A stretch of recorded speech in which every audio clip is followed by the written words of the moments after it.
ఒక చిన్న మాట తెగిపోయే బంధం ఏమంటారు?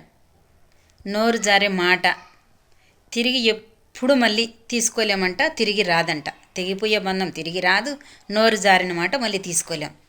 ఏమంటారు?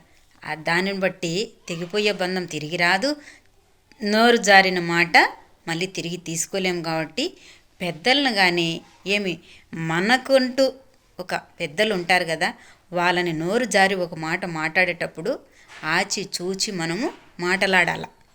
ఎందుకంటే తిరిగి మళ్ళీ దాన్ని తీసుకోలేం. నోరు జారే మాట, తెగిపోయే బంధం ఎప్పటికీ తిరిగి రాదు. తీసుకోవాలని నువ్వు 10 మాటలు తిరిగి కాళ్ళు పట్టుకున్నా కానీ నువ్వు అనిన మాట మరి తిరిగి తీసుకోలేవు. నిజం చెప్తున్నా. అందుకని తెగిపోయే బంధం కానీ నోరు జారిన మాట కానీ తిరిగి తీసుకోలేం. కాబట్టి ఎప్పటికీ తెగిపోయే బంధం వైపు మనం మాట్లాడేటప్పుడు, తెగేలా మనం మాట్లాడేటప్పుడు ఆచి చూచి మాట్లాడాలి. నోరు జారితే మాటలు మళ్ళీ తిరిగి తీసుకోలేం సుమా.